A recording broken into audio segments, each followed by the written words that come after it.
Hey guys, I'm Nath Martyn, the Whisky Scribe, and last week I had the opportunity to do a tour and tasting of the Cape Byron Distillery in Byron Bay.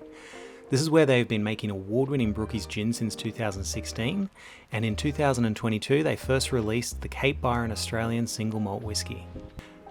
Now, although the distillery is set in a beautiful location overlooking native Australian bushland and pockets of rainforest, it hasn't always been this way. The Brook family bought the land as a spent dairy farm sight unseen over 30 years ago. And in addition to setting up a macadamia plantation, they also set out to re-establish some of the rainforest that once covered this region, planting over 35,000 subtropical rainforest trees. The regeneration was a success, and because of this and a lot of other sustainable practices, the Cape Byron Distillery is certified B Corp. Now, the last time I checked, they are one of only 2 distilleries in Australia that hold this accreditation.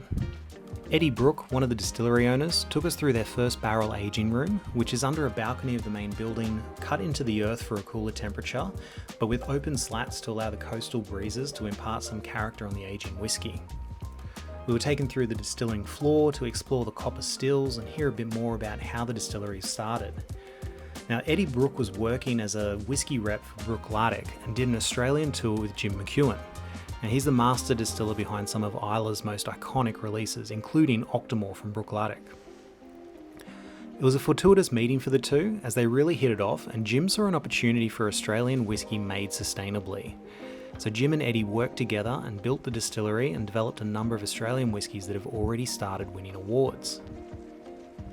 Eddie took us through a tasting of this whisky range, starting with the original, a whisky aged in bourbon barrels that seemed to have the balance and sophistication of an entry-level Scottish single malt, but with some really uniquely Australian bush aromas. We were fortunate enough to try some of the last of batch 2 of their Chardonnay cask.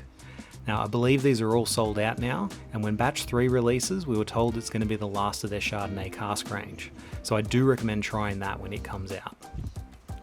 We also got to try a peated spirit. Now, this one is still aging, it's not old enough to be called a whisky yet, but it already tastes surprisingly well developed. It's due for release later this year, and I cannot wait for that.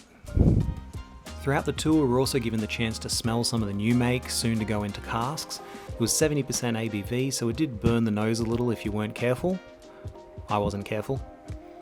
There was a lot to take in on this tour, from how they make the whisky to the sustainable practices and so many of Jim McEwan's stories. But if you're anywhere near Byron and you're interested in whisky, gin, or just the sustainability side of the business, it is well worth a visit.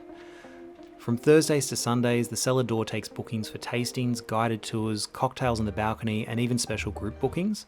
I highly recommend visiting, as the drinks are amazing and it's just an enjoyable, relaxing place to be. If you've enjoyed this video tour, please give it a like. If you want to see more videos like this, hit subscribe. I put up new videos every week. But always, enjoy what's in your glass and slange.